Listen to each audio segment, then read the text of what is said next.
तो अब इसमें यह बताया बंदी छोड़ने कि जिस प्रकार हनुमान जी भी साब है, ये भी राम है, जितनी इनमें शक्ति है, जिसने काम सर्जा वो साब को आवे, और जिसके पास पावर नहीं है गवर्नमेंट की तरफ से वो साब नहीं को आंदा।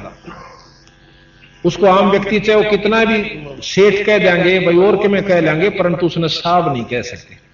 साब वही कहलाता जिस पर सरकार की तरफ से कुछ शक्ति उपलब्ध है।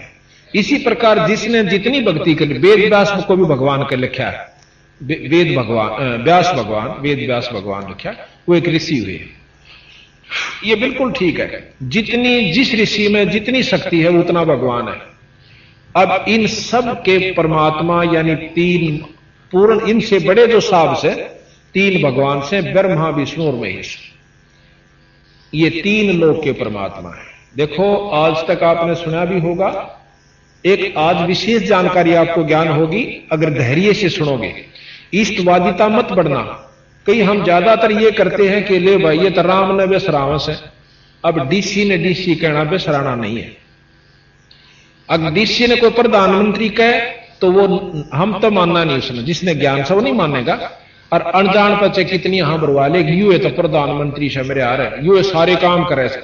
हाँ, जिले के जो लोग हैं जो उसमें रहते हैं उनके लिए वो भगवान से, यानी डीसी डिस्ट्रिक्ट लेवल का ही मालिक से, लेकिन प्रधानमंत्री या मुख्यमंत्री या मंत्री के कार्य को वो नहीं कर सकता। तो इस प्रकार कबीर गरीबदास जी ने बताया कि ये तीन लोक के परमात्मा 20 शास्त्र जानकारी दे हैं कि त्रिलोकी के नाथ ब्रह्मा विष्णु महेश। और फिर ये पुराण दिखाऊंगा आपको मैं। विष्णु पुराण कहता है कि शंकर भगवान जो है यो सबका रचयिता और सबसे बड़ी शक्ति, और ब्रह्मा और विष्णु तय इसके अनुचर हैं, और इनसे उससे इनके सारे काम सरे हैं।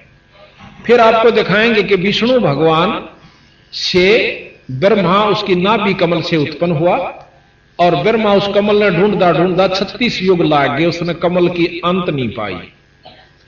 और शंकर भगवान के ऊपर विष्णु भगवान ऐसे अपना शक्ति प्रदान कर रहे हैं। ये आपको चित्र दिखाएंगे। तो इन शास्त्रों को, इन पुराणों को पढ़ के कोई भी अपनी आत्मा उत्थान नहीं कर सकता, क्योंकि एक शास्त्र दूसरे को फेल करे। और फिर थोड़ी सी देर में उसी पुराण में लिख रखा कि ये तीन लोक के भगवान से। विष्णु पुराण में विष्णु जी को महत्व दे दिया, शिव पुराण में शिव जी को दे दिया। या तो ये तीन, फिर आखिर में क्यों कहें यही ब्रह्म है, यही पूर्ण ब्रह्म है। जीव रूप में तो हम भी ब्रह्म है, और कुत्ता और गधा भी ब्रह्म है, जैसे अभी आपको व्याख्या दी। लेकिन जहां ब्रह्म की स्थिति आओगी वहां ब्रह्म ब्रह्म ही है।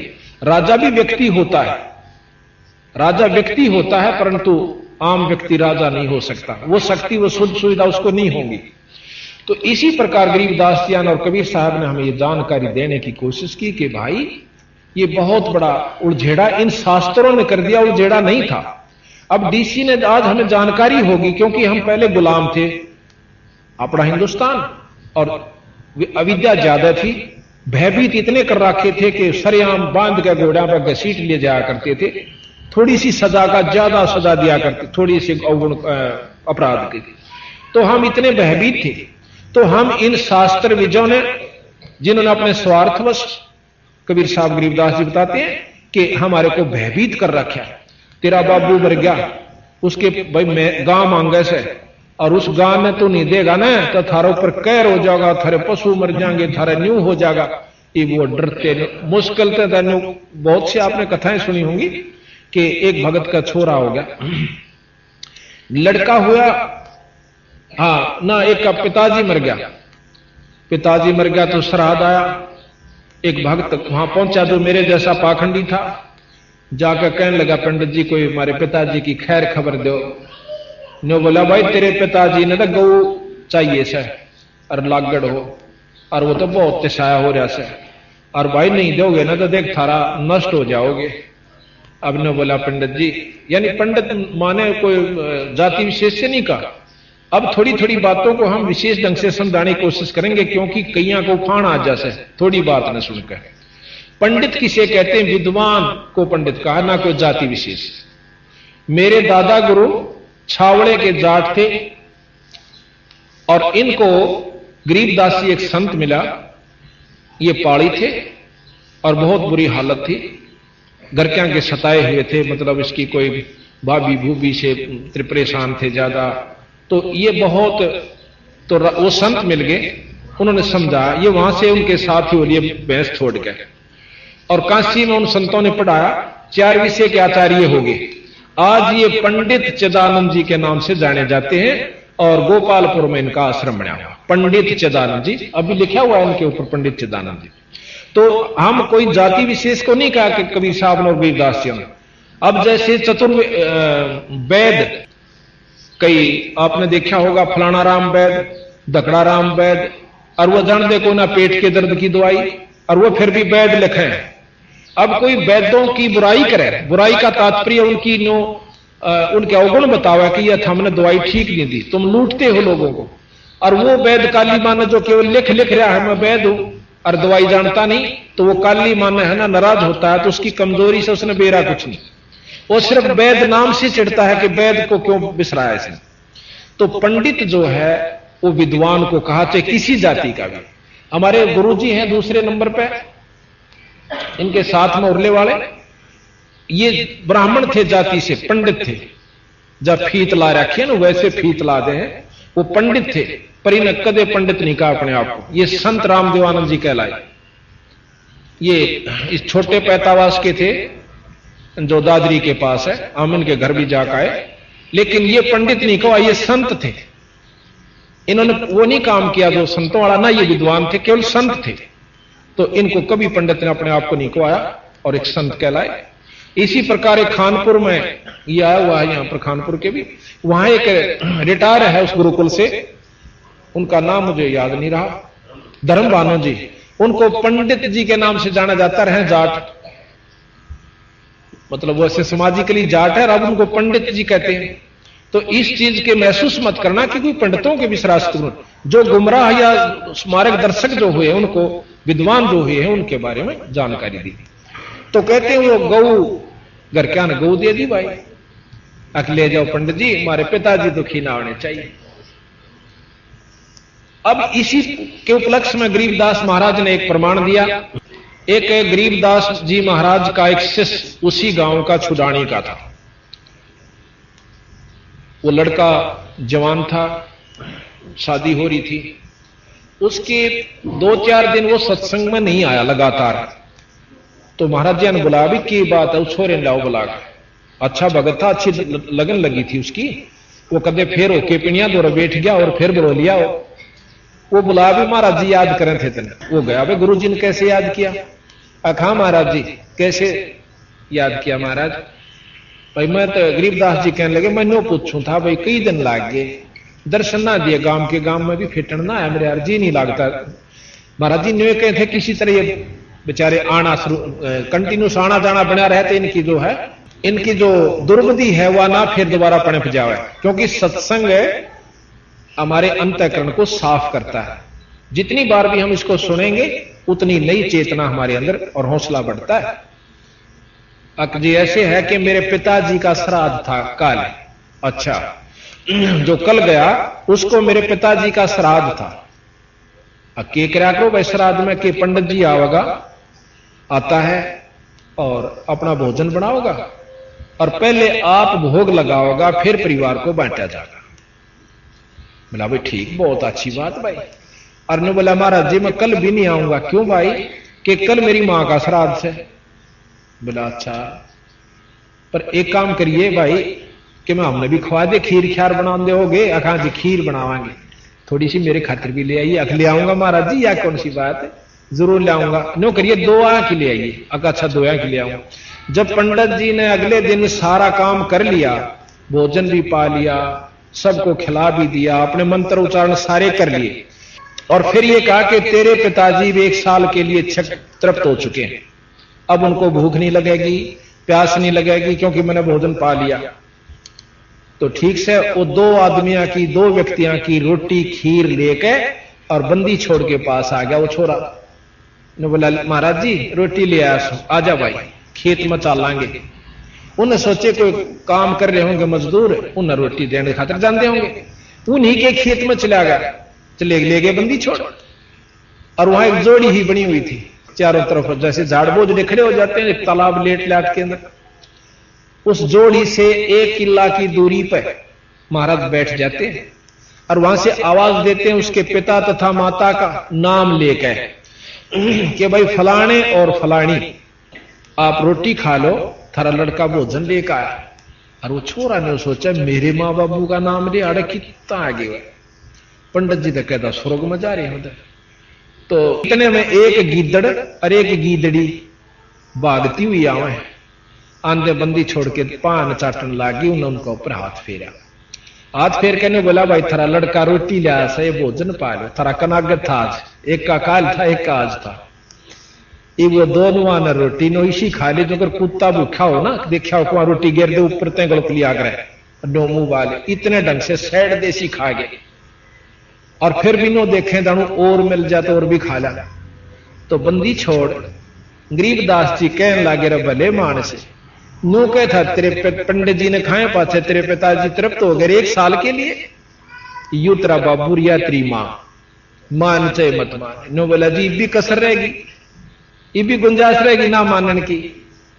पर महाराज जी बीमारी या सब मैं मान लू तो घर के लाठी ठा ले, यानी मेरे के लिए कोई नहीं बसांदा या बेगन तो वारी छूटेगा। नो बोला तो ढीला पड़े। अब ठीक से आगे से महाराज मैं नहीं करूंगा। तो इस प्रकार हम अज्ञानतावश, और आपको प्रमाण देता हूं मेरे गुरुजी अभी 26 जनवरी 96 को उन्होंने शरीर त्यागा, 124 साल के हो गए।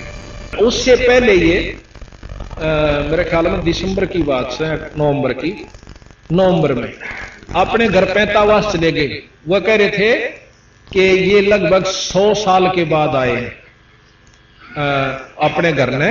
100 वर्ष के बाद गए, 15-16 साल के निकल गए थे। और पिछले साल ये भी गए थे एक बार महीने, मतलब 5-6 महीने पहले गए थे। तो हम वहां चले गए इनके पास। तो इनकी भाभी जी वह थी, भाभी जी जो लगभग 90 से भी 92-93 साल की हो रही थी। वानो बोली जी ये 12-13-15-16 साल के चले गए, 2 लड़के थे। क्योंकि भक्ति की जो कसक होती है वह पिछले संस्कार जो होते हैं वो बहुत तगड़े हों से और वो अपने आप मार्ग पर लगा जाए। तो इन्होंने क्या करा के कहीं उनके खेत खात पड़े थे, ऊड़ कपड़े काट के घेर घेर वो पाड़ गए कति कपड़ा न्यो और आप भागे जंगल में। जाने वाला ने देखा कि वो 2 लड़के जंगल में भाज गए। तो हमने उसके बाद इनकी टोआ टाई बिक्री ढूंढा ढांडी करी, कितना नहीं पाए। तो हमने मान लिया कि वो किसी जंगली जानवर ने खा लिए, समाप्त हुए, मर गए। मैं नो कहती 90 साल की होली, 12-13 साल की मैं ब्याही भी आ गई थी, 92 साल की होगी, यानी 80 साल हो गए मैंने इनके 5 लत्ते काटा करूं, इनका कनागत काटा करती और 5 लत्ते पंडित जी दिया करती। आप विश्वास कीजिए कितना अंधविश्वास है। वो ईबताएं जीवन थे और उनके 5 लत्थे कनागत 80 साल तक रहे। इतना अंधविश्वास, इतना भूल भुलैया डाल रखी इन भोले भाले जिया ने। क्यों करे बंडाए दे बेचारे, सुख सब चाह अपने घर में, पर सुख फिर भी नहीं होता चाहे 20 ब्राह्मण जमा दो। ब्राह्मण का मतलब ये नहीं है कि जो पोथी ठहर का आंख में दे ली, ब्राह्मण सोई जो ब्रह्म पछाना, ब्राह्मणी से काम नहीं करा करें। जो किसी ने बंडा दे वो यथार्थ चीज बताओगा, जो विद्वान होगा पंडित होगा। तो इस प्रकार बंदी छोड़ गरीबदास जी ने यही मार्गदर्शन किया कि तुम एक दिन कनागत काटो, सो रोजाना काटा करो कनागत। 2 रोटी छाछ पर तोड़ के घेर दे, 2 कुत्ता ने सुबह और इसी प्रकार शाम में कर देख कितना। और कुछ फर्क नहीं पड़ता, 2-4 रोटियां हम कुछ नहीं फर्क पड़ा करता। आए भगत ने रोटी देवे घर में, कोई साधु आ जाए उसने जरूर जमावे।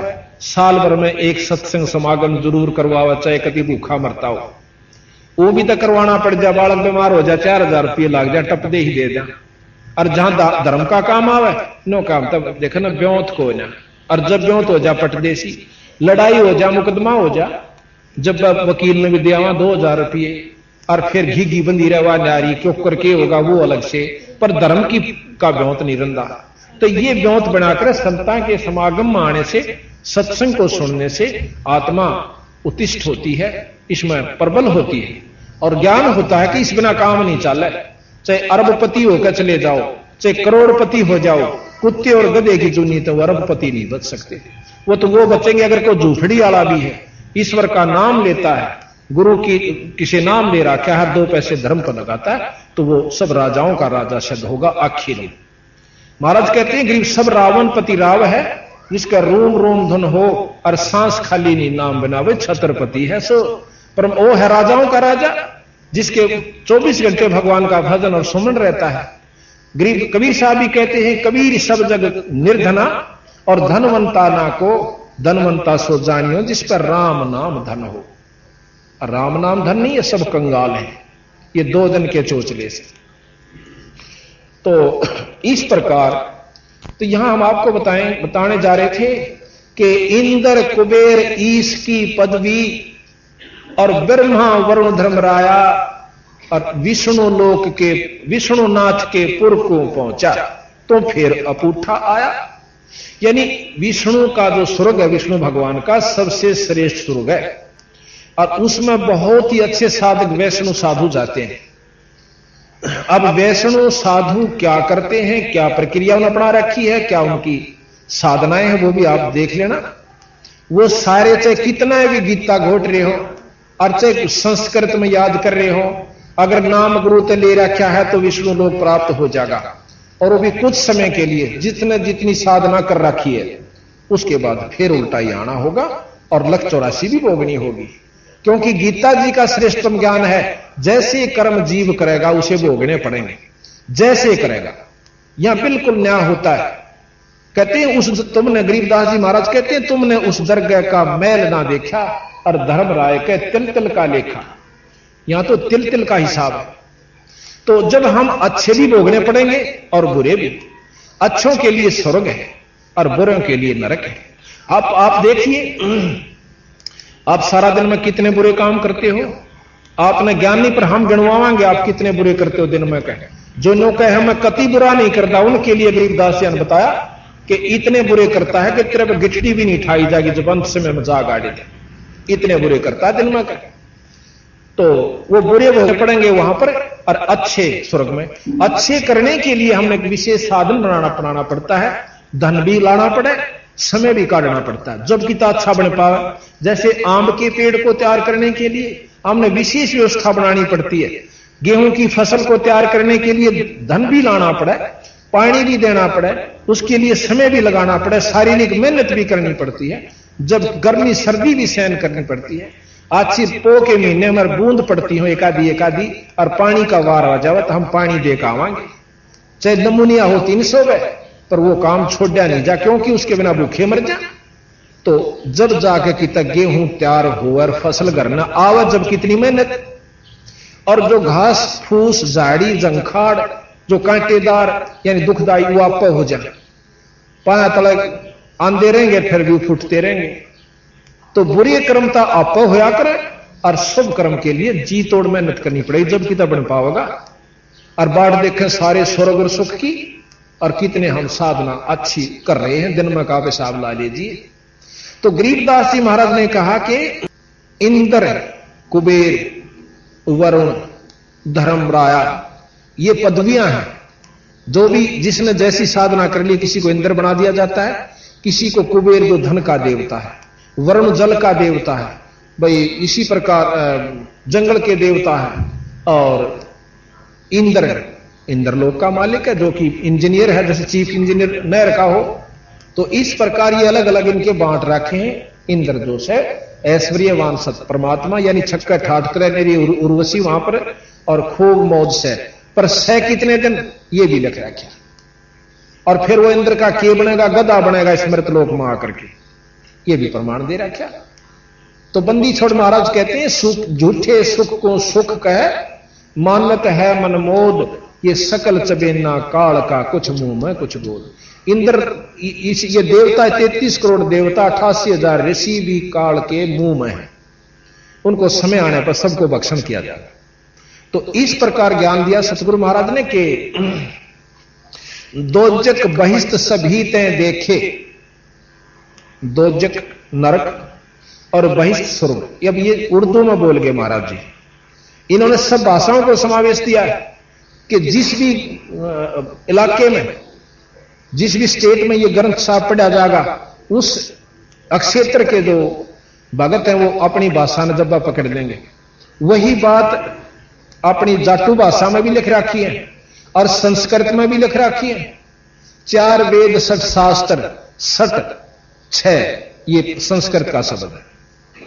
4 वेद 6 शास्त्र कहां 18 पुराण, और उन जो आज से लाखों वर्ष पहले घटी हुई बातें और जो शास्त्र प्रमाण दें इस अनपढ़ जाट ने, जाट नहीं कहेंगे हम, अब थोड़े सा आपको समझाने के लिए करिए, जाट नहीं थे, ये संत थे। जाति केवल वही लगाते हैं जिनको ज्ञान नहीं होता, लेकिन समाज में जिस ग्रुप में पैदा हो गए उसकी फीत आखिर तक उतर दी नहीं। और हम जरूर और लगा देंगे, पर उन्होंने कभी अपने आप को जाति से संबंधित नहीं किया, पर संता का जात होया भी नहीं करती। तो इस प्रकार फिर सतगुरु महाराज कहते हैं दोजक नरक और बहिष्ठ स्वर्ग। दोजक बहिष्ठ सभी तय देखे राजपाट के रसिया, और भाई त्रिलोकी से तरपत नाही यो मन भोगी खसिया। ये मन 3 लोक भी अगर इस जीव को दे दिए जा तो भी इसका सबर नहीं होता। भाई एमएलए पहले तो कोशिश कर है कि एमएलए बन जाऊं, बस घनी सी कोई ना इच्छा। एमएलए बने बाचा फिर तगड़मबाजी देखा, मंत्री का सूत बैठ जाता घना बढ़िया, और मंत्री भी बन जाता फिर टांग लाओगा तले तले जहां पर मुख्यमंत्री सूत बैठ जाता घना काम में, और मुख्यमंत्री बन जाता फिर उसने सोचा प्रधानमंत्री पर जाऊं जबकि मैं और मौज हो है। प्रधानमंत्री भी बन जाए तो फिर दूसरे विदेशों को लूटने की सोचा, जैसे राजा हुआ करते थे, राजा बन जाते बैठते नया लड़का राजा राजगद्दी पे, नो सोचा करता कौन से हमला करूं ताकि उसने भी अडक लो। तो बंदी छोड़ महाराज कहते हैं 3 लोक तो यो मन भर नहीं सकता, तीनों लोक भी इस जीव ने दे दे तो भी इसका पेटा नहीं भरे, और 3 लोक दे दिए भी जाएंगे फिर भी ये पशु तो नहीं जाएगा बिना एक सच्चे नाम के जाप। दोजक भिष्ट सभी ते देखे राजपाट के रसिया, और 3 लोक से तरपत नाही यो मन भोगी खसिया। फिर क्या कहते हैं कि असंख्य जन्म तन मरत्या होगे जीवित क्यों ना मरे रे, और 12 मद महल मठ बोरे भाई बहोर ना दे धरे। अब 12 शब्द संस्कृत का है, 12 यहां कहा कि असंख्य जन्म तन मरत्या होगे। क्या कितनी बार जैसे शुरू में बताया था कि असंख्य जन्म तन भरमत होगे कुछ ना हाथ लग्या रे, कुकर शुकर खरबया बोरे कौआ हंस बुगारे। तो किरा कितने बार तो हम गधे बने, किरा कितनी बार हम गंदी नाली के कीड़े, सरप, जंगली जानवर, पक्षी, और एक दिन में कई मर जाए हुए कीड़े भी हम बने। तो यहां कहा कि किरा कितनी बार मर लिया तू, एक बार जिंदा मर के देख। जीवित कैसे मरना है कि नाम ले गुरु तय, बीड़ी छोड़ दे, शराब सुल्फा मांस, और भाई किसी की निंदा चुगली चोरी रिश्वत, और अपने काम ने भी थोड़ा ढीला कर ले, इच्छाओं को मार। अब मन करे है कि क्या करेगा सत्संग में जाकर, अरे ठीक से अपना को पिक्चर देख लेंगे हाल में बैठ के, रही खी फिर को अपना ताश खेल लेंगे। तो वो जीवित नहीं मर रहे, जीवित ये मरे हैं जो आज सत्संग में आए हैं, अपने काम ने भी छोड़ के आए। और जितने भी हमारे उपदेशी हैं वो बीड़ी शराब मांस तमाकू से कति दूर हैं, उनको उनसे नफरत हो चुकी है, पूर्ण रूप से ज्ञान हो जाए पाछे फिर उसका रूह नहीं कराया करते। तो आज आप जीवित मर के आए हो यहां पर, इसका नाम जिंदा मरना, अपनी इच्छाओं को खत्म कम करना, ये जिंदा मरना होता है। वो दूसरी बात है कौन कितना मर चुका है, धीरे धीरे मर जाओगे, मरने का तात्पर्य इच्छाएं खत्म हो जाएंगी, मरे पाछे जिंदा होया करे जीव। जैसे गेहूं है, गेहूं को कोई भी बीज है धरती में दाब दिया जाएगा वो गलेगा, वो गलता नहीं, वो फिर उसमें गिराना कितने लेकर आओगा। इसी प्रकार समाज की नजरों में आप चोचले नहीं करोगे तो समाज में पसंद नहीं आओगे, आप लोग कहेंगे तुम्हें बेकार सा आदमी से, पर बेकार होकर ही उभरे हैं जो भी उभरे आज तक, किसी संत ने देख लो। तो हमने यही देखना है कि समाज को नहीं देखना, हमने अपने भविष्य को देखना है, आने वाले समय को देखना। तो यहां का गरीबदासियों ने कि असंख्य जन्म तन मरत्या होगे जीवित क्यों ना मरे रे। भाई द्वादश मध्य, द्वादश 12 महल मठ बोरे बहुर ना दे रहे। यहां द्वादश का मतलब है 12 प्राण है, पान अपान समान वियान विज्ञान, इस प्रकार की 12 प्राण है। हमारी वायु है जो अपने अपना काम स्थान स्थान पर कर रही है, और इन 12 प्राणों के बीच में यानी वो आत्मा है। और उस आत्मा का जब हम निरीक्षण अपना आत्म स्वरूप देखेंगे, जब हम ईश्वरीय जो शक्ति का अपने अंदर संचरण करेंगे, और जब हमारे अंदर ईश्वरीय शक्ति संचरण हो जाएगी तो हम ईश्वर रूप हो जाएंगे। जब हम पीयू बनेंगे, गरीबदास जी महाराज कहते हैं कि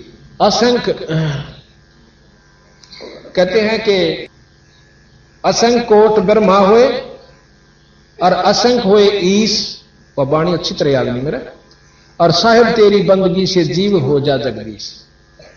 कह कितने तो ब्रह्मा हो लिए और कितने का भगवान जा लिए, पर सतपुरुष पूर्ण परमात्मा पूर्ण ब्रह्म की के नाम के जापते बंदगी से भजन से, और ये जीव भी जगदीश हो जाता है, परमात्मा स्वरूप हो जाता है। परमात्मा में के गुण होते हैं वो हम आपको बताएंगे, और परमात्मा कौन कौन हुए वो भी आपको बताएंगे, और कौन कितने परमात्मा हुए। जैसे मनुष्य है, बच्चा है, पढ़ रहा है, पढ़ के डीसी बन जाएगा, पढ़ ले भाई, कोई भी बन सके। तो इसी प्रकार जिसने नो कहा कि ना भाई डीसी तक कोई आदाय बना कर, वह चीज अलग से उसके लेवल का और अफसर बन जाएगा, वो सुविधा आपको प्राप्त हो सकती है किसी और अफसर से, यानी वो कार्य शुरू कर दे एक बार।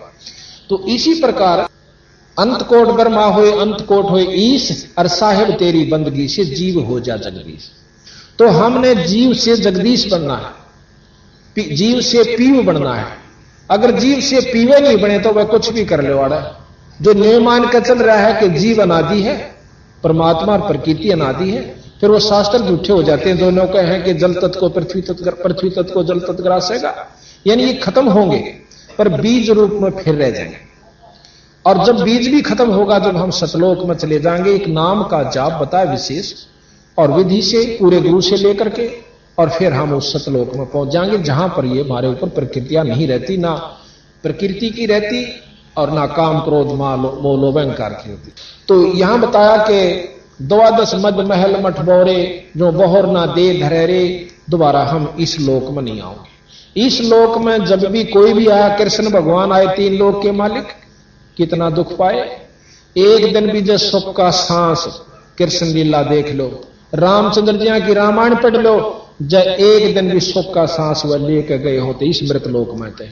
और हम उनकी उपासना कर यहां सोचा हमने सुख हो जाए राम की उपासना करके। राम खुद इतना तंग पाया यहां पर, जो है ना कुफर तोड़ दिया हमारे जैसे नीच व्यक्तियों ने। उस परमात्मा 3 लोक के भगवान को भी नहीं बख्शा हमने, और आम यहां सुखी चाहता है। इस मृत मंडल में कोई सुखी नहीं रह सकता और ना हो सकता, और ना उम्मीद करने की जरूरत। यहां तो सुखी केवल वो रहेगा जो नाम पूर्ण परमात्मा पूर्ण ब्रह्म का जाप करेगा। अब थोड़ा सा भेद यहां और बता दें। आपने ब्रह्म का भी नाम सुना और पार ब्रह्म भी सुना होगा, खूब सुना होगा, पर ज्ञान विचार नहीं कर पाए। ब्रह्म और पार ब्रह्म 2 नाम हैं तो 2 शक्ति भी होंगी। अब यहां फेल कर दे हमारे जो विद्वान है, नहीं ब्रह्म कोई पार ब्रह्म कहे। अब मंत्री ने प्रधानमंत्री कौन कहेगा, ऐसा बेवकूफ कोई नहीं। मंत्री अलग है, प्रधानमंत्री की और शक्ति है, और दिन रात का अंतर है। और मंत्री तो प्रधानमंत्री बने, ऐसी बात नहीं। ब्रह्म से मतलब परे जो है परब्रह्म है। ब्रह्म की कुछ अपनी पावर्स न्यारी हो से, और परब्रह्म की ओर से। ब्रह्म यहां पर ज्योत निरंजन जिसका वेद वर्णन करते हैं, ब्रह्म तक का ज्ञान वेद देते हैं, और इससे ऊपर परब्रह्म है। परब्रह्म जिसको अवगत पुरुष कहते हैं, अक्षर पुरुष कहते हैं, और ब्रह्म परब्रह्म से ऊपर है पूर्ण ब्रह्म जिसको सतपुरुष कहते हैं। अब हमने ब्रह्म तक का भी पूर्ण साधना का ना बेरा इस तक क्यों कर लाभ होया करे। हमने ब्रह्म का भी पूर्ण ज्ञान नहीं है कि कैसे लाभ लेवा इस ब्रह्म से, और हमने पहुंचना पूर्ण ब्रह्म के पास। उस पूर्ण ब्रह्म की साधना से हम यहां से आण जान तर जन्म मरण तक बच सकते हैं। महर्षि दयानंद जी आज के युग में बहुत श्रेष्ठ विद्वान हुए और सबको मान्य हुए। उन्होंने भी ये लिखा है कि जीव अनादि है, ये अपने कर्म भोगता रहेगा, ये अमर नहीं हो सकता। एक ने प्रश्न कर रखा है, मैं सुनाऊंगा आपको, उनके सत्यार्थ प्रकाश मेरे पास रखा है, आपको पढ़ के सुनाऊंगा। किसी ने प्रश्न किया, वो उत्तर देते हैं, अब भाई 4 मुक्ति मानी गई है। वो कहता कोई मुक्ति मुक्ति ना होती, जीव अपने करे हुए कर्म का भोग भोगता रहे, ना कोई स्वर्ग से, ना कोई नरक से, और ना कोई विष्णु है, ना कोई ब्रह्मा से, ना कोई और वहां परमात्मा की संज्ञा में रहते। ये जीव आड़े अपना चोले बदलता रहे है और हवा में घूमता रहे, ऐसे इसका कोई स्वर्ग नरक नहीं है, कोई सुख दुख नहीं है। तो इतना तो वह भी मानना है कि भाई ये जीव जन्म मरण के चक्कर में रह जाएगा। और गरीबदास जी महाराज के जब यू इससे बीमारी में रहा तो फिर साधना की जरूरत पड़ेगी। साधना तो हम करनी चाहिए ना कि कतिये कबाड़ में नहीं आवे और जन्म मरण ते इच्छा छूट जाए। ये प्रमाण देते हैं। जब इस महापुरुष ने 4 वेद 6 शास्त्र 18 पुराण आप मिला लीजिए और 11 उपनिषद, एक अनपढ़ था, कति कलम उसका स्कूल के दौरे का भी नहीं गया, पहले स्कूल होते भी कहां थे। अच्छा, वो जब आज से लाखों वर्ष पहले कि जो कि तो महाभारत और रामायण को लिखते हैं और श्रुतियां का ज्ञान देते हैं, तो वो क्या कह सकते हैं हम उनको, वो परमात्मा थे। वो अपना भेद देने के लिए आए और अपना लिख गए सारा का सारा। भाई जिसने कुछ थोड़ा बहुत सुख चाहिए तो इस गीता जी ने पढ़ा करो और इस प्रकार आचरण करा करो। इन्होंने गीता जी का भी ज्ञान दिया कि गीता जी के ज्ञान से आप ये सुख प्राप्त कर सकते हो स्वर्ग, और हमारे ज्ञान से आप पूर्ण ब्रह्म यानी सतलोक को जाओगे जो कभी अविनाशी है, नष्ट नहीं होता, उस लोक में जाओगे। एक तरफ से शास्त्र में बताते हैं विष्णु लोक समाप्त होगा, शंकर जी का लोक भी होगा और विष्णु जी का भी लोक होगा। ब्रह्मा जी भी समाप्त होगा, विष्णु जी भी समाप्त होगा, शंकर भगवान भी नष्ट होगा। एक किताब शास्त्र में लिखा है कि 7 ब्रह्मा मर लेंगे, 7 इंद्र मर जाते हैं जब एक ब्रह्मा मरता है, और 7 ब्रह्मा मर जाते हैं जब एक विष्णु समाप्त हो जाता है, और 7 विष्णु समाप्त हो जाते हैं जब एक रुद्र का यानी शंकर जी नष्ट हो जाते हैं। तो इस प्रकार आप बताइए, महाराज गरीबदास जी ने कोई गलत नहीं कहा कि तुम उस अविनाशी परमात्मा से मिलो। आगे कहा कि सतगुरु मिले तो 4 मुक्ति जहां सतगुरु मिले तो इच्छा मिटे और पद मिल पदे समाना, चल हंसा उस लोक पठाऊं जो आज अमर स्थान। आदि यानी कदेत, अमर जो कभी नष्ट नहीं होता, वो स्थान, वो सतलोक होता है। अब बताइए, फिर कहते हैं कि 4 मुक्ति जहां चंपी करती, 4 मुक्ति इस 3 लोक की, चौथी मुक्ति सायुज मुक्ति जो है श्रेष्ठतम मुक्ति है। महाराज कहते हैं 4 मुक्ति जहां चंपी करती, चंपी के 5 दावे उस संत के जिसने पूर्ण ब्रह्म परमात्मा की उपासना कर ली। 4 मुक्ति जहां चंपी करती, माया होरी दासी और दास गरीब अब है पद पर से वो मिले राम अविनाशी। अविनाशी परमात्मा का हमें जानकारी ज्ञान जब हो जाएगा तो तब हमें भक्ति की रुचि बनेगी। ईब तो हमको तो माता के गीत गा रहे सा, और को रेखे जो है ना अपनी भाई की खेत में बना ली एक मंडी सी, और मारा पितर ना सिद्ध हैगा उड़ा गुलगुले चढ़ा का आकर और खा के कुत्ता उस गुलगुला ने उड़े मूत की धार मारा उसके ऊपर, और माता भी राजी है पितर भी खुश, फिर हुआ ठीक। तो हमने जो साधना अपना रखी है वो कति ओछे ढंग की अपना ली, और यही गरीबदास कबीर साहब महाराज ने कहना है कि इन साधनाओं से जो वस्तु तुम पाने के लिए शरीर धारण करके आए थे मनुष्य का, या उपलब्धि इन साधना से नहीं हो सकती। एक भाई ने प्रश्न किया कि मैंने उससे कहा कि ऐसे ऐसे हमने कोई चमत्कार बताया कि ऐसा हो गया, तो वो नौका लगाई ईब करके दिखा दे। अब वही बात कोई नौका जीत में राम वर्षा जेठ में, हर को रो तकाड़ा नौका आड़ वर्षा के दिखा दे, तो ना तुम्हारा बरसाना हाथ में, पर नो जरूर बता दें कि उड़ा बरस रहा ना तसली तो चाल दिखा दें, क्यों बरसे पाछे कुछ तो आकरण होया करे। बड़ा वर्षा होगा बारिश भी पाओगी, पानी सूख भी गया होगा तो गिल्लापन जरूर पाओगा, और भाई सूख भी गया होगा तो फिर 10 आदमी गवा जरूर पाओगे। राम वर्षा बारिश हुई थी नौकर ना, मतलब जब मानो जब रोहतक में बरस ले, यू तो देख बड़ा रोड़ा है, ये ओड भी होता किसी का सैनिक फिर बरसागर फिर दिखा दे। तो इसी प्रकार उन्हें बोला ईब दिखा दे, तो वो काम करके वो बोला वो ओड भी नहीं से, पर जब उस स्थिति में हम आ जाएंगे जब वो बारिश हो जाएगी यानी वो काम हो जाएगा, तो थोड़ी सी देर में वो महर्षि दानंद जियों के उपासक थे, यानी उनको मानते थे कि हम उनके सिद्धांतों को बहुत अच्छा मानते थे, अच्छे उनके सिद्धांत जहां तक थे बिल्कुल ठीक है। तो उन्होंने बोला आपने ज्ञान नहीं कि महर्षि दयानंद इतने योगी थे कि छत का शर ला दिया करते, नो उठ जाया करते थे समाधिस्थ होकर के और फिर वापस आ जाते थे। नो बोला फिर कोई कमी रह जाए उस संत में? मैं बोला कति कमी नहीं, पर अभी तुमने न्योना बेरा के इस साधन तय इस वस्तु को पा करके उसने लाभ क्यों हुआ होगा? एक प्रमाण मिलता है, सुखदेव ऋषि हुए इतने योगी थे कि अपनी इस योग साधना से शरीर को इतना साध लिया था कि उड़कर सह शरीर तीनों लोका में घूमे आया करते थे। और गरीबदास जी महाराज कहते हैं वो स्वर्ग में बैठे हैं, और स्वर्ग की वो आपने अपनी भाषा सुने ली होगी, कैसा हो स्वर्ग? महाराज के जट कुंडल ऊपर आसन है सतगुरु की सैल सुनो भाई, जहां ध्रुव पर लाद ना पहुंचे सुख देने मार्ग ना पाई। हम उस भेद को देने खातिर आए हैं जो थारे शास्त्र अपने शास्त्र भी नहीं वहां पर पहुंच पा रहे। और किसी का ना यकीन हो तो देखो अपनी जो हम कहीं इस तरह करके देखो, कुछ दिन वह चीज उपलब्ध अपना दर्शन हो तो ठीक से, ना अपना फेर भाई जहां लग रही वहां लगे रही।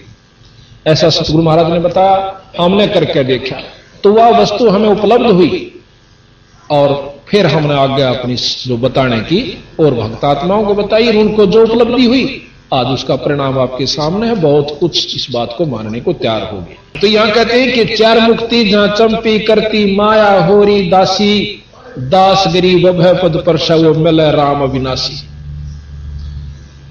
अब इस प्रकार का ज्ञान खुद कबीर साहब ने उन 10 साल के बच्चे का कहा, गरीबदास जी का।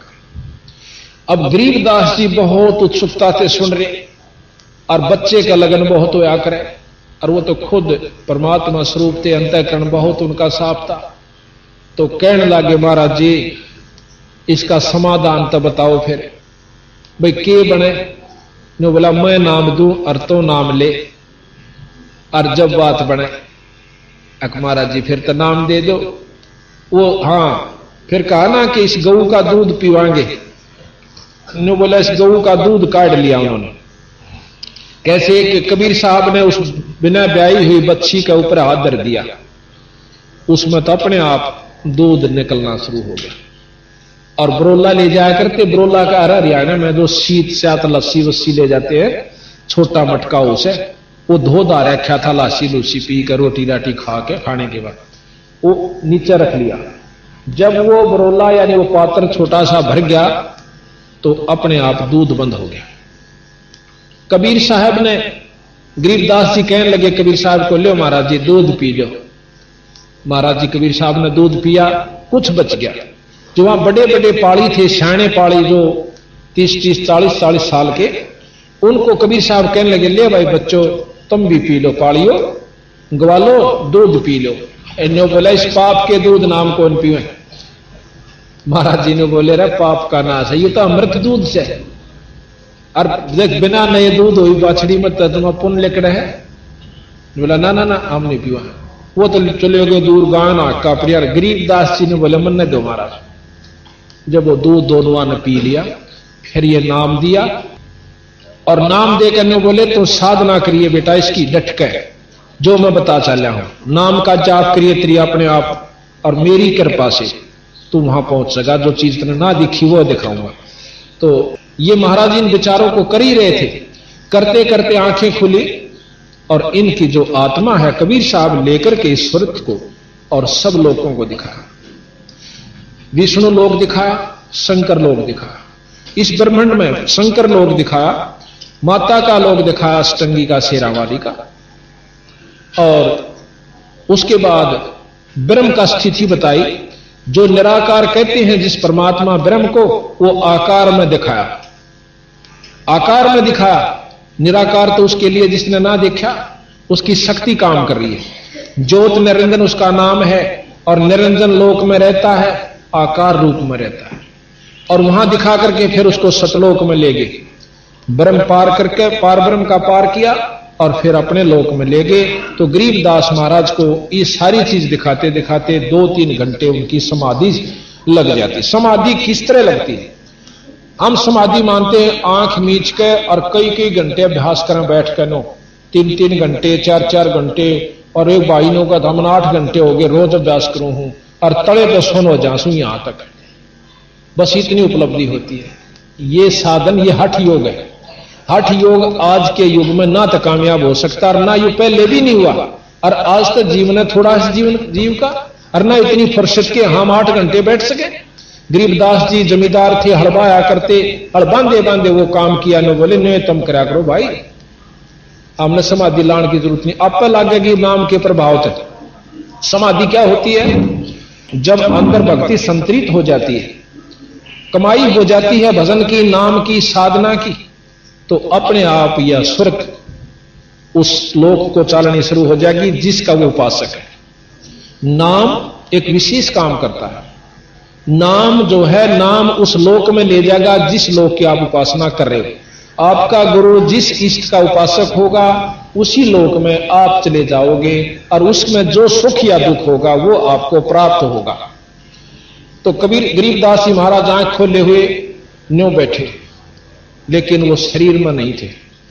सारा कुछ देख आए, पालिया ने देखा ये 2 घंटे हो गए उठता न बैठ के मैं बात करता, और महाराज जी वहां से अंतर ध्यान हो गए कबीर साहब। उन पालियों ने आकर देखा, पहले तेन बोला रहा हो गरीबू, गामा में गरीबू का आ कर दे महाराज ने, न्यो हलाया 2 एक बार पड़ गए, वो गिर गए। उन्हें सोचा मर गए। तो आप कई बार देखा समाधि, हम बात कर रहे हैं किसी दूसरे से, और एक हमारे बांह को खींचा, नो कई बार बात सुने, पर हमने न्यो भी नहीं पता होता ये मेरी बांह खींच रहा है, मेरे हाथ लगा रहा है, इसका भी आवाज हमें नहीं होता, और हम दूसरे से बात कर रहे होते।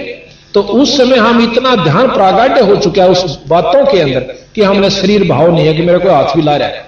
इसको समाधि कहते हैं। वो चलते चलते भी लग सकता है, बस में बैठे भी आपका ध्यान ऐसा जा सकता है, पाछला बोलने जा आपने भी नहीं बेरा तू क्या कह रहा है, बस दोहरे गले कट जा, हम नहीं बेरा की आवाज आई थी बस की, हम इतने विचारों में गुम जो हो जाते हैं गहराई में, उसको समाधि कहते हैं।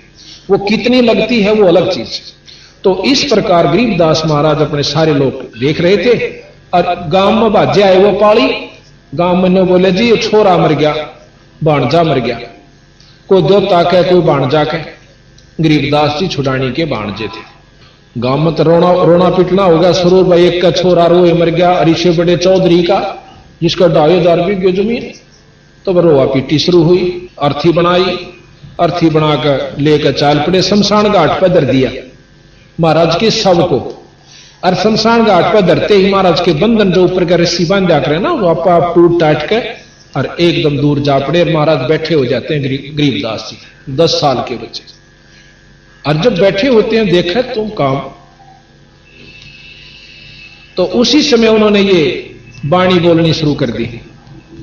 उनको अंतःकरण में ये जमा होगी और ये वाणी बोलनी शुरू करती, गरीब पर पटन पर लोक है जहां अदली सतगुर सार, और भक्ति हेत से उतरे पाया हम दीदार। अब कहते हैं कि हमने वो लोक देखा, वो सतलोक देखा, और वहां से परमात्मा सतपुरुष खुद कबीर साहब यहां पर आकर और मुझे उपदेश दे के गए, वो लोक दिखा के ले। अब इस बात की नहीं मानते कई भाई भक्तात्मा ने कहा हम तो ई प्रगट कर दो ना कबीर साहब ने। देखो गांव छुड़ानी साबत गवाह इस बात का, आप जाकर तसल्ली कीजिए। अभी आपको बताया था कि बारिश होगी हो, और 1 महीने पाछा कोई नौका एक फलाना दिन बारिश हुई थी, और वो नौका मैं इतना मानो करवा के दिखाओ नहीं, वहां के लोग जरूर बताओगे 1 महीना पहले आड़ा वर्षा था भाई।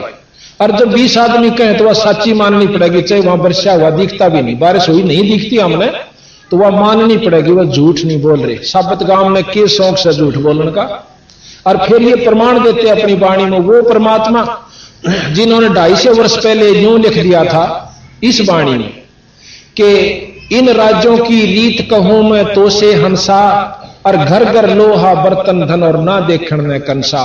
गरीबदास जी महाराज ने 250 वर्ष पहले यूं कहा था कि घर घर लोह के बर्तन हो जाएंगे, कांसी नहीं रहेगी, कांसी का बर्तन नहीं रहेगा घर में देखण में भी। आज वो बात हो चुकी है, और 10-20 साल में कांसी कति खत्म हो जाएगी। आज लोह के बर्तन स्टील के घर घर हो चुके हैं। तो उनकी ये बात सत्य, ये भी सत्य माननी पड़ेगी कि गिरि पर पट्टन पर लोक है जहां अदली सतगुर सार और भक्ति हेत से उतरे पाया हम दीदार। अब कहते हैं वो कौन आए कि अलल पंख अनुराग है सुन मंडल रहती दास गरीब उधारिया में सतगुरु मिले कबीर। अब कबीर साहब के बारे में आपको जानकारी हम प्रथम देंगे, क्योंकि जब तक हम नहीं मानते किसी भी इष्ट को, किसी भी उसकी जब तक हम शक्ति का ज्ञान नहीं होता तो हम उसको आदर की दृष्टि से नहीं देखते। अब जैसे राम और कृष्ण जी के बारे में हमने रामलीलाएं पढ़ी और ऑर्डर लागे थे देखण, उनकी गांव गांव में रामलीला हुई, इतने महान 3 लोक के भगवान की उसने इतने शुभ काम किए और रामायण होने लगी तो हमारे अंतःकरण में परमात्मा की संज्ञा में राम और कृष्ण बिल्कुल अंतःकरण में जमा हुए। क्यों हुए? ध्यान से सुनिए ये बातें, आपको आज जो सुनने को मिलेंगी जिंदगी में शायद कभी कभी आपको, आप हिम्मत से सुनिए, इष्टवादिता में ना जाइए। ये खास यहां पर दुख होगा कि हम इष्टवादी बन जाते हैं, यथार्थ ज्ञान को भी ठुकरा देते हैं। नहीं, इतनी भी निंदा नहीं होगी, यथार्थ बात होगी। अगर यथार्थ को भी निंदा समझो हो तो फिर आपकी कमजोरी होगी। राम और कृष्ण भगवान 3 लोक के परमात्मा, इसमें कोई शक नहीं, बिल्कुल 3 लोक के मालिक हैं और 3 लोक में ये जो कर सकते हैं वो कर सकते हैं। डीसी जिले में जो कर सकता डीसी जिले का मालिक है और जो वो कर सकता वो ही कर सके, फालतू नहीं कर सकता। बेशक मालिक भी है पर जितने वो कर सकता अधिकार क्षेत्र उतने ही कर सके। मुख्यमंत्री जिले का मालिक है और ना इसका स्टेट का, राज्य का, और जितने उसके कार्य क्षेत्र अधिकार है वो ही कर सके। प्रधानमंत्री वाले काम मुख्यमंत्री नहीं कर सकता और डीसी भी नहीं कर सकता मुख्यमंत्री वाले, पर मालिक जरूर है। तो ये 3 लोक के परमात्मा ब्रह्मा विष्णु महेश, इनके अवतार राम और कृष्ण विष्णु जी के अवतार है। ठीक है, अब इनको भगवान की संज्ञा में हमने क्यों मान लिया? क्योंकि इनकी लीलाएं सुनी। राम को मारा, राम ने रावण को मारा, कुर्बान दिया भाई, और भी बहुत से चमत्कार करा, कितने बिना गिनती के। कृष्ण भगवान को ने कंस को मारा, ताम्रध्वज के लड़के, मोरध्वज के लड़के ताम्रध्वज को जिंदा करवा दिया काटने के बाद आरे से। ऐसी ऐसी हमने लीलाएं सुनी कि ये बिल्कुल परमात्मा थी। और उसको गोवर्धन पर्वत को उठा लिया था, कोई बिल्कुल उठा लिया, कोई इसमें वो बात नहीं। तो हमने उनको इसलिए भगवान माना कि उनमें ये गुण है, वो ये काम कर सकते हैं, उनमें इतनी शक्ति है। तो हमने उसको, और फिर शास्त्रों ने गवाही दी कि ये 3 लोक के परमात्मा है। तो हमने ये मानने पर, चाहे कोई ना माने जब भी है, और जो मानता है वो अच्छा आदमी है। तो ये 3 लोक के परमात्मा के गुण को हमने जान लिया। हम आज तक राम और कृष्ण तक कोई नहीं मिले हैं, आपा मत कोई सा भी राम और कृष्ण से नहीं मिल लिया, पर उसकी गुणों को, शास्त्रों के ज्ञान को, रोजमर्रा की जानकारी को हमारे अंदर विवश कर दिया। हमने इस बात को मानना पड़ा। अच्छा, दूसरी बात है, तो क्या हुआ कि हमने जितनी भी हमें जानकारी हुई वहीं तक हमें ज्ञान हुआ। और अब हम आपको यह बताएंगे कि परमात्मा की, जैसे अपने हिंदुस्तान सारी पृथ्वी का बहुत छोटी इकाई है। सारी पृथ्वी की हिंदुस्तान बहुत छोटी इकाई है, बहुत बड़ा। बाकी तो वर्ल्ड कितना रह गया? उस वर्ल्ड में, बाकी वर्ल्ड में कोई भी राम और कृष्ण को मानने वाला नहीं है। यह भी यथार्थ से सत्य है, कोई शक नहीं। अब ना मानते, क्यों ना मानते वो अलग चीज है। वो उनके ना मानने से ये 3 लोक के परमात्माओं की शक्ति कम नहीं होगी, ये ज्यों की त्यों रही और रहेगी। अब बात यह है कि हमारे हिंदुस्तान में भी मेरे ख्याल में तो 60% आदमी होंगे जो राम और कृष्ण भगवान को, विष्णु भगवान को, ब्रह्मा जी को परमात्मा की संज्ञा में मानते हैं। और भी बहुत से महर्षि हैं जो लोग कहे हैं कि ये तो कोई थे ही नहीं।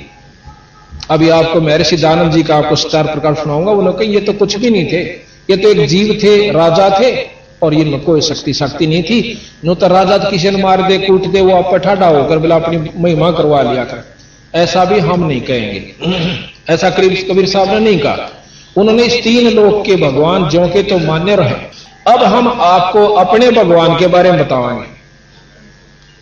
हमारा भगवान कबीर साहब और गरीबदास जी, जैसे विष्णु के अवतार राम और कृष्ण जी 3 लोक के परमात्मा के सत्य है, इसी प्रकार पूर्ण ब्रह्म सतपुरुष के अवतार कबीर साहब और गरीबदास जी, ये दोनों आए और ये चारों युगों में आए। कई भाइयों कहे कबीर तो काल पैदा हुआ 600 वर्ष पहले, तो सतयुग में कबीर का ज्ञान कहां था? ये उनका भूल से। कबीर साहब ने लिखा कि हम चारों युग में आए हैं। सतयुग में सतसुकृत नाम से, त्रेता में मुनिंदर नाम से, द्वापर में करुणामय नाम से और कलयुग में मैं कबीर नाम से आया, महाराज कहते हैं। आप प्रमाण भी दें थोड़ा थोड़ा आपको। मंदोदरी जो रावण की रानी थी, उसके पास इतना ज्ञान कहां से आ गया? एक राक्षसों की नगरी में मुनिंदर नाम से कबीर साहब त्रेता युग में आए थे, ऋषि मुनिंदर नाम से। और वहां जाकर के एक भाट था, उस चंद्र विजय भाट का सारा परिवार कबीर साहब का स्थित था श्रीलंका में। और वो रानी के पास जाया करती थी वो भाटनी, उनको सबक सुनाने खातिर, उनको नाचने गाने के लिए, और उसका प्रेम ज्यादा मंदोदरी से हो गया था। एक दिन मंदोदरी को उस भाटनी ने जो कबीर साहब यानी मुनिंदर साहब की बात सुनी सत्संग में, और वो जाकर बताई, बेबे बहन ऐसे ऐसे सुना, परमात्मा के नाम के बिना इस जीव का किते ठिकाना नहीं से, ईश्वर का भजन करना चाहिए। ये 2 दिन का जीवन है, पता नहीं कितने अरबपति हो गए। गरीबदास जी महाराज कहते हैं, पृथ्वी पति चकवे गए भाई जिनके चकर चलंत, रावण सरीखे कौन गणे इसे जालिया ना। लोगों किरा कितने करोड़पति अरबपति हो गए, जाली और गधे की जूनी भोग रहे हैं। यो राम नाम बिना भाई छुटकारा नहीं होगा। तो मंदोदरी को जाके उस भाटनी ने, चंद्र विजय की पत्नी ने बताई। मंदोदरी बहुत पुण्यात्मा थी, उसके अंदर कसक बड़ी।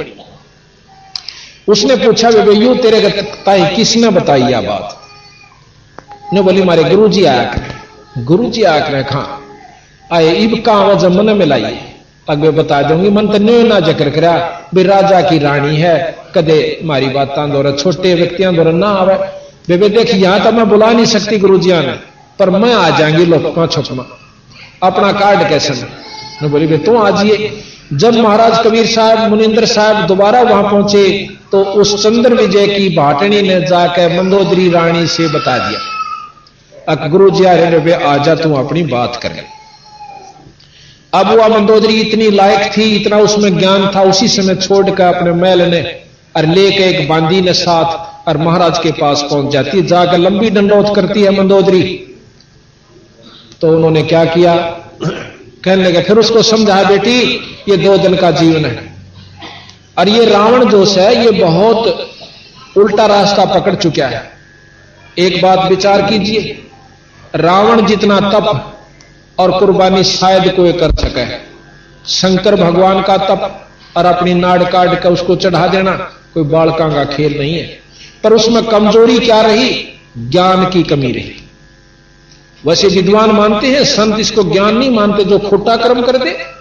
ज्ञान हो पाछे तो कीड़ी नहीं मार सकता आदमी, और उसने इतने कुकर्म पाच दिए, उसको ज्ञान नहीं था, अभिमान हो गया। तो मंदोदरी को कबीर साहब से उपदेश मिला, ने बोला, बेटी तू अपना भजन कर, वो तो मानेगा नहीं। उसकी तो ऐसी स्टेज पे पहुंच गया कि वापस आना उसका मुश्किल है। तू अपना भजन कर, ये नाम ले ले और तेरा छुटकारा हो जाएगा किसी युग में भी। तो उसी प्रकार मंदोदरी ने कबीर साहब मुनिंदर साहब का नाम ले लिया। एक भगत जी ने मेरे से प्रश्न किया यही बात, नो कहने लगा, जी मैं सारा घूम लिया, बड़े बड़े मंडलेश्वरों से और विद्वानों से मैंने 2 प्रश्न किए जिंदगी में और उनका जवाब मेरे को नहीं मिला। क्या कि राक्षसों की नगरी, और उसमें मंदोदरी ने इतना ज्ञान कितना होगा जो रामायण के अंदर इतना गूढ़ ढंग से समझा रखा है रावण को कि कोई आम आदमी संत भी नहीं समझा सकता। मंदोदरी के पास वो ज्ञान कहां से आ गया? इसका मैंने जवाब दे दो, मैं शिष्य बन जाऊंगा। मैंने आज तक किसी का गुरु नामा नहीं लिया है, पर एक और मेरी प्रश्न है, मैं पहले आते यूं सुन दे। मैंने उसको ये प्रकरण बताया कि वो मंदोदरी कबीर साहब की यानी मुनिंदर साहब की शिष्या थी, और कबीर साहब का जो ज्ञान है वो विशेष है, सब शास्त्रों से न्यारा ज्ञान है, अंतःकरण में सीधा अटैक करता है। और ये ज्ञान उसको था जो मंदोदरी कबीर साहब की शिष्य थी मुनिंदर साहब की। तो फिर उसका सारा प्रकरण समझाया। रामायण तो भी उसने देखी, फिर हमने गरीबदास जी ने प्रमाण दे रखा है वो भी बताया, फिर उसको तसल्ली। फिर दूसरा प्रश्न उसने किया कि मैंने महाभारत कई बार पढ़ ली और देख ली और विचार कर लिया, उसमें एक प्रकरण आता है क्या कि उसने प्रश्न किया कि प्रथम तो गीता जी में यह ज्ञान दिया भगवान कृष्ण ने अर्जुन जी तक कि तू अपना निष्काम भाव से आप लड़ाई कीजिए, अक्षत्रिय का धर्म है, तेरे ऊपर ये कर्म लागू नहीं होंगे, आपके ऊपर कोई कर्म लागू नहीं होंगे। ये तो मैंने सारे मार रखे विराट रूप दिखा करके और अर्जुन को लड़ाई के लिए तैयार कर दिया। और फिर कहते हैं कि एक प्रकरण आता है कि जब राजगद्दी पे युधिष्ठिर को बैठान लगे, युधिष्ठिर जी कहने लगे कि ऐसे पाप के राज्य को मैं नहीं भोगूंगा जिसमें करोड़ों बहन विधवा होगी, पता नहीं कितने मारे गए, ऐसे कुकर्म के राज्य को जो राजा करता है तो वो नरक का भागी होता है। इस बात को देख करके फिर कृष्ण जी के पास युधिष्ठिर जी को ले जाते हैं, कहने लगे भगवान इस राज्य को मैं प्राप्त नहीं करना चाहता, मुझे ये राज नहीं चाहिए, आप किसी को दान कर दीजिए। अब कृष्ण जी ने कहा कि देखो युधिष्ठिर, राज उसी को देना चाहिए जो अधिकारी होता है, अगर हम किसी अनधिकारी को राज देते हैं तो पाप के भागी होते हैं। राजा योग्य होना चाहिए, प्रजा पालक होना चाहिए, दयाभाव उसके अंदर होना चाहिए, जो कि आप और धर्म का राज करता हो।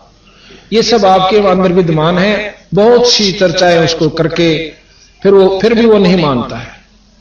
कहने लगे ऐसा कर युधिष्ठिर कि आप एक यज्ञ कीजिए, यज्ञ के करने से आपके जो पाप कर्म हैं ये नष्ट हो जाएंगे और जो आपने युद्ध में पाप किए वो नहीं लगेंगे।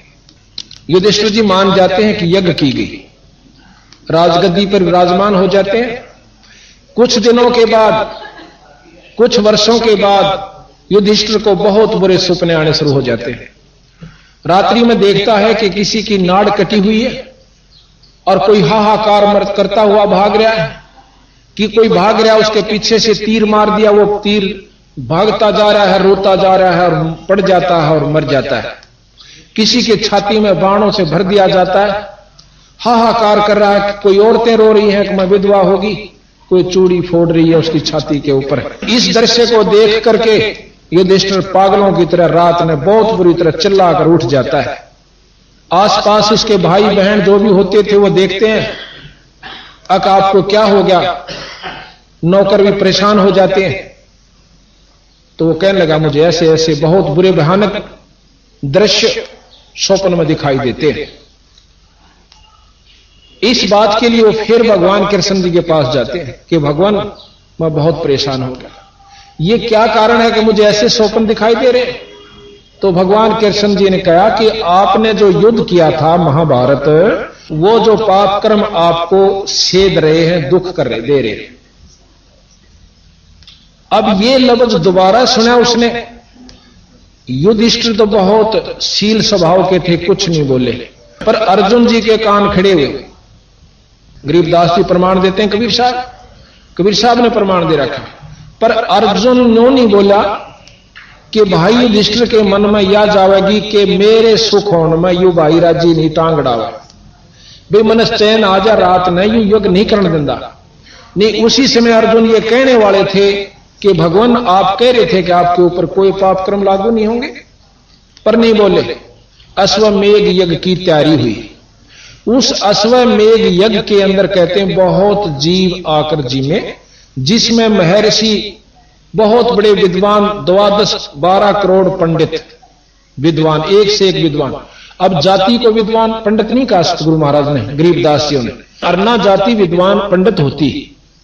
नकुल और सहदेव को भी विद्वान माना गया, पंडित में गिनती की गई है। नकुल और सहदेव जो युधिष्ठिर के भाई थे, उन दोनों को भी विद्वान पंडित माना गया, बहुत विद्वान थे वह दोनों के दोनों। तो नकुल और सहदेव के से विपरीत वशिष्ठ मुनि से और द्रोणाचार्य पता नहीं कितने और तीनों देवता ब्रह्मा विष्णु महेश ऋषि रूप में आकर उस यज्ञ में भोजन खाते हैं। उस यज्ञ की संपूर्णता सफलता का के लक्षण रखा था भगवान कृष्ण जी ने एक पंचजन्य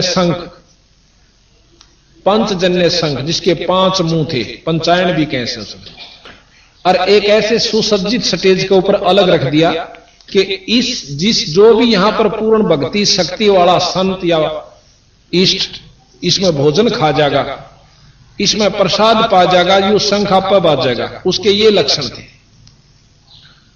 तो वहां लिख रखा है उस महाभारत में भी, और गरीबदास जी और कबीर साहब भी प्रमाण देते हैं कि सभी ने भोजन पा लिया पर शंख नहीं बाजा।